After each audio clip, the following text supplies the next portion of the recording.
So here we are at the Adventist Youth Center. I mean, at the Adventist Youth meeting for 22. And I am right now with someone from Romania, but I would like to introduce yourself. Who are you? What's your name? What are your functions?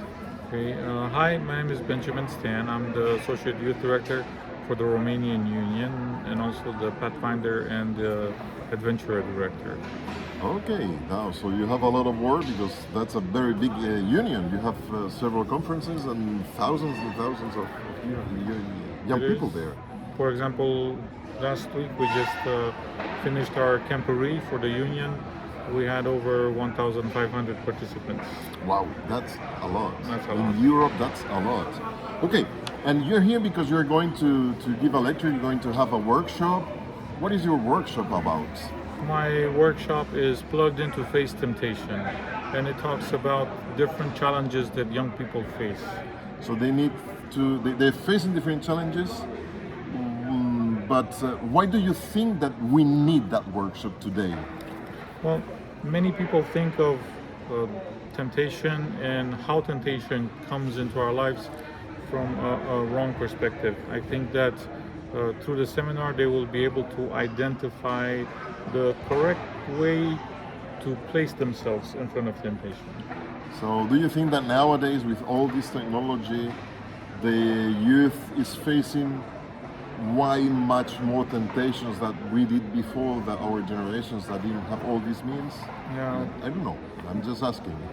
I actually do believe that young people today are facing a lot more temptation than, for example, my generation.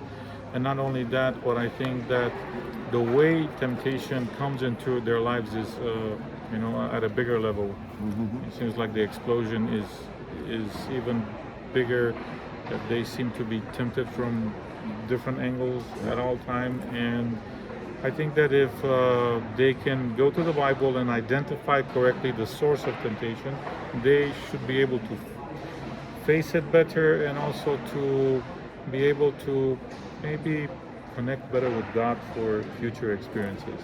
So, what you expect from your workshop is that the young people will achieve these things to get closer to God, connect better, identify better. What do you expect, or what would you like that this could influence the church in the future and the life of the youth in the future? I mean, what are the results that you would like to see? Well, I believe that the best way to move forward is to have a personal relationship with Jesus Christ. And I think that if the young people are able to correctly identify different things in their lives, then they will probably feel better at coming closer to God and having a personal relationship So they will with feel God. better, and that will change the church. Probably is how. I think that one of the things that we're missing now is the interrelationship angle of our church. I think we are maybe conquering different fields and we're going in the right direction in many things, but we're starting to feel this lack of connection between us. And I think that if they do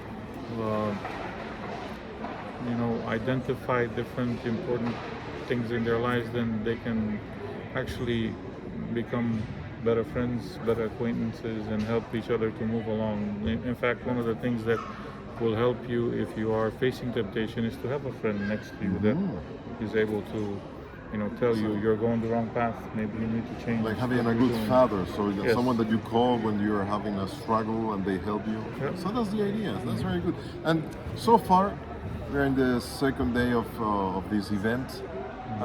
What are your feelings about this event? What you have seen, the young people over here? What's your feedback? What do you feel? What do you think about this? Well, I see a lot of smiling faces, which is good. And I see a lot of young people ready to get engaged in something. And I think that, especially after COVID and this whole period where we didn't have the opportunity to meet, they're eager to do something. Oh, they're eager. They're willing, and they are having the opportunity. That's true. So, personally, what do you enjoy or appreciate the most so far of this event? Well, I appreciate the fact that I'm able to see people that I haven't seen in a while. I've made some new friends and had the opportunity to network, if I could say it that way. But also, I appreciate the fact that I've seen a lot of young people that are that have a desire to connect with God. So you found these people, Yes. that these young people who are really eager, they are willing to contact them. For example, this morning at the early Yeah. worship, there were people here present, ready to just pray and sing and do wonderful things. So those who think that the youth, they do not want to know about God, they're wrong. There's always. Oh yeah, they were here at 7, so yeah. That's very good to know. That's very good to know. So how these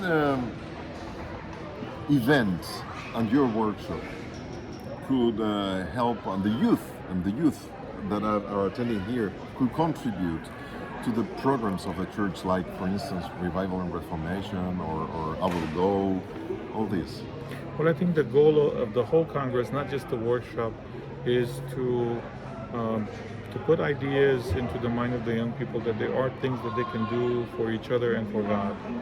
And in fact, there are opportunities even in this Congress where they can go out into the city and give testimony to people. And I like the fact that I see them not only willing to do it, but also desiring to do it.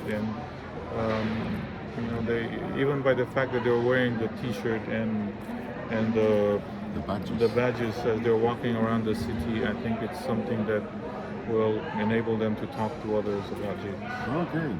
So thank you so much for your time. Thanks for this interview. I'm sure that our audiences, they will appreciate your experience and your point of view. And I'm really very pleased to meet you for the first time personally. It's a very good pleasure to have a new friend in you. Likewise. Thank you again. Thank you. All right. Told you I'm not very good with this.